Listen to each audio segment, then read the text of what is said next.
Sanmanan, guys. So let's talk about Milnerton High School in the Western Cape. So there's a video that was circulating with about 6 boys, if I'm not mistaken, physically assaulting another boy at Milnerton High School, hitting him with belts, with hockey sticks. Very, very, very disturbing video. Just blatant physical assault, violence, bullying, you name it, through that video. And it's been so interesting watching how people have been reacting on social media around that and around the victim and the perpetrators of that assault, and listening to us as parents who've got kids at schools. And my heart bleeds to the victim and the victims. It really, really does. It really does, in the sense that bullying, as horrible and as painful as it is on the physical sense that the boy experienced, also emotionally and mentally, the scars that will be left behind because of that bullying. With all of that being said,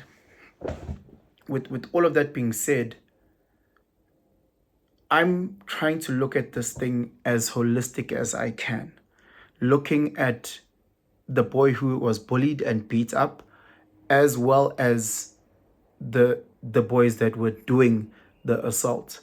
I've worked at a school for many, many, many years. I too was a student, and I was saying this on one of the rugby groups that I'm on, Guti.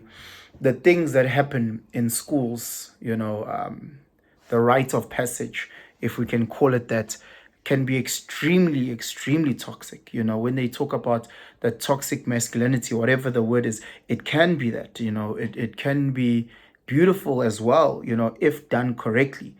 So it's a very, very slippery slope. And for my generation, and Machita, you guys know what I'm talking about. If you ever played first team sports, if you are ever in a group of high testosterone spaces, there's a lot of assault. There's a lot of bullying camouflaged as initiation or rites of passage, whether it is you at under 13 being late and getting what we used to call a bakwant, where you stand in line, where the boys stand in line and they hit you as you go to their legs, it seems very lighthearted, but it can get very, very extreme.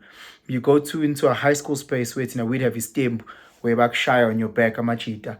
If you're a grade 8 boy and you're 12, 13, and you're being hit by 15 matrics who are 18, 19, it's a different thing. It no longer takes that welcome to the brotherhood type of a feeling, rather than fear, rather than bullying, rather than abuse, So it's a very, very slippery slope that a lot of the spaces that boys find themselves in school actually have to balance and maneuver. I'm no saint.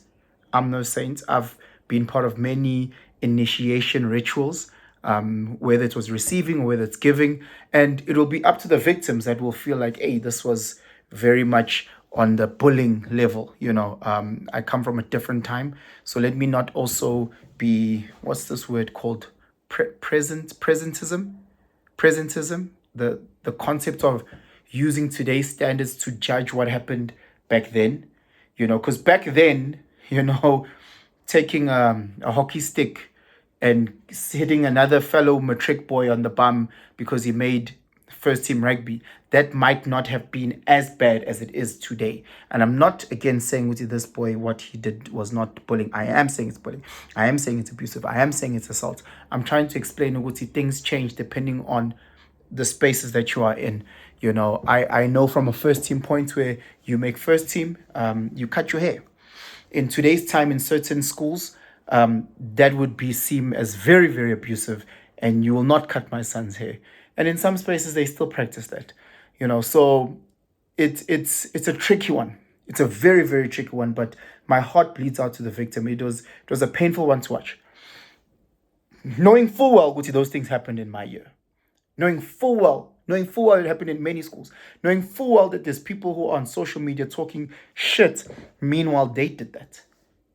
That's a fact, So it's always so crazy when you've grown, you're a parent, you're on the other side, you look at the stupid things that the kids are doing currently and you act like you didn't do the same stupid shit. That's crazy. That's absolutely crazy. Because I know we did the same stupid shit. I was in matric. What is it now? 20 years ago. 20. That's a fucking long time ago. That's a long, long ass time ago. So the things that we did, and we lucky because we didn't have cameras, or well, at least social media wasn't like, there was no social media. The only thing we had was Zoom seats. So it's not like people were sitting while they were bullying taking video. No, there wasn't that. So I can just imagine if there was social media, if there was smartphones at that time, the disgusting shit that we did in the name of initiation and brotherhood.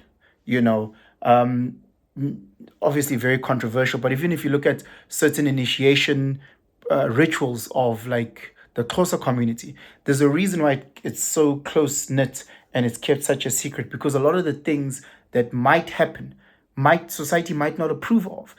So if someone came there with cameras, hearing, seeing what is happening in those spaces, a lot of it, society will go crazy. So again, I'm not defending it, and I want you guys to be very clear. I'm not defending it. I'm trying to give you a backstory. Oguti, it is painful for the victim, but it's also painful when you look at it holistically, because you look at yourself. I see myself as a victim and I see myself as a perpetrator because I was both. And a lot of you guys can relate. There was times where siyakukhulisa ntwana, siyakufigisa. There's always those little terms. Siyakufigisa ntwana, siyakukhulisa. No, it's the rites of passage. All these things that guys do in a space, whether it's boys' schools doing boys' school things, whether it's tina machita doing machita things. But we have these things that are very, very borderline abusive, very, very borderline bullying, very, very borderline assault. Unlike this video, which was this clear case. The secondary thing to just keep going about this is the perpetrators, the guys that did this, the guys that hit this grade 10 boy. We want them to be punished. We want them to learn, obviously. I'm a parent, and I'm trying to think if something that extreme happened to my child. Unlike Annelem daughter, who was saying she would get arrested, sometimes. Anyway, if it was my child who was getting physically assaulted like that, how would I want that situation to be handled for my child and the perpetrators? Because I am fully aware that those kids need to get punished. And that is where I feel like the law is letting us down. That's why I feel like the law is letting us down. If there are any teachers here on this platform who are watching this, as a teacher, your hands are tied in terms of discipline. You know this. Yeah, sharp, if you're teaching grade 3, grade 4, you can say a stern talking to and the kids might listen. If you're teaching grown adults, discipline takes a whole different form. You teaching 19-year-olds, 18-year-olds, different form. Crazy different when it comes to discipline. And I think that's when the government let us down, because again, they took away certain tools that we had. Yes, some people were going too far, like corporal punishment. Some teachers were going way too far. But at the same time, if you're going to take away discipline methods, you don't replace it with anything. The politician from Freedom Front, Peter Groenewald, he's pro bringing back corporal punishment. He is. And again, if you look at the Freedom Front, a lot of it is based in Christian ethos. I'm not promoting within Votele Freedom Front or Peter Groenewald, but it is based on Christian ethos and values, where it says, spare the rod, spoil the child. So from a Christian point, and I'm not too sure about the other religions, but from a Christian point, again, spanking your child should your child do wrong is very, very important to teach them the lesson. I'm not saying the school must spank those kids. That's not what I'm saying. I'm saying, what is the punishment where the kids can learn and not go to the extreme end? Because this is what's going to happen. Let me paint a picture. So right now, these boys have been suspended. I think there's 6 to 8 boys. They've been suspended. There's cases that have been opened for assault at SAPS. These boys are going to get expelled. They've probably going to get arrested. They are all rugby players, or mostly rugby players. They're going to lose their contracts for next year. Obviously, the matric final, so they're going to fail their matric. They have to redo their matric in juvenile, in real prison. We know that the story of the colored boy and the black boy in South Africa. Again, I'm not excusing the shit they did. I'm not excusing it. Not. Hear me first. We know the plight of the black boy and the colored boy in this country. You take these matric kids that just had rugby, you fail their matric, you cancel their contracts, you get them arrested. Our South African prisons, what are the chances that they'll get rehabilitated? What are the chances that they will learn their lesson through this process? They will learn their lesson and go, oh shit, I can't be. They will be put in spaces where people are stabbing each other. They are putting in spaces where people are raping each other, giving HIV, AIDS, all types of ways. They're going to be put in those spaces. And a lot of you guys are going to say, yeah, they deserve it. Until you think about your child who's in matric. Until you think about your child who's in matric. And you think about yourself when you did that stupid shit that you know you did. Whether it was emotional, whether it was physical, whether it was mental. It was maybe some sort of fucking bullying that you did. Acting like an angel now at your 30 what years old. If you were to go back, Sisi, you know, Guti, there's girls that you used to pick on because they were overweight, or they used to pick on. There was a lot of emotional bullying that you did.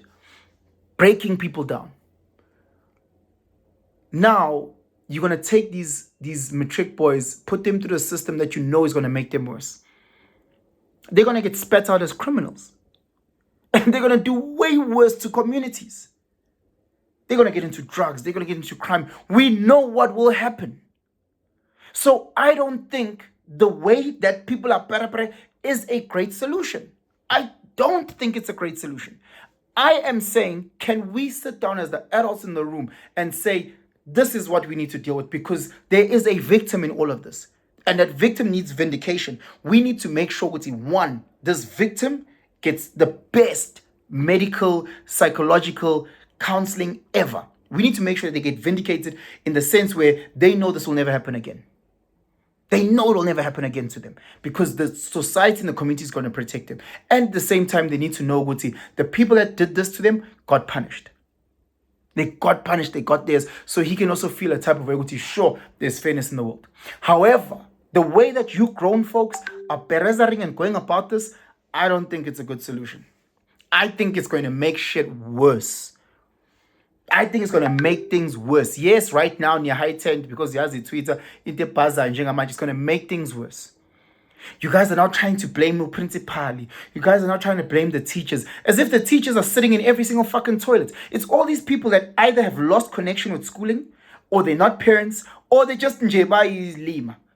You remember at school, you know that you used to smoke behind the fucking by the bicycles. You know where you guys used to fight. You guys know where you guys used to kiss and finger chicks, bro.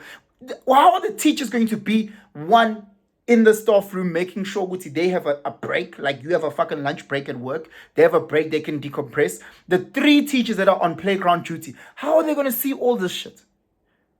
Like, there's good kids, there's bad kids. The principal is not going to psychoanalyze every single student at every moment trying to figure out, no.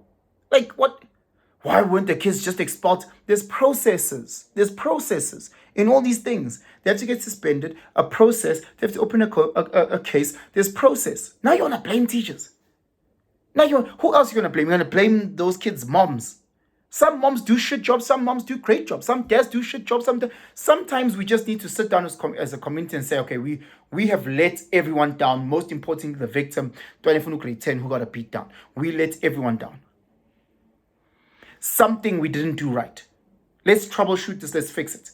Let's make sure that the most vulnerable are looked after, and these bullies, because again, we know chances are it was a person who got bullied who becomes a bully. It's hurt people that hurt people. We know this. The cycle continues. R. Kelly was molested as a child. He's molesting old people. Same thing with Diddy. We know that these things are in cycles. We know this.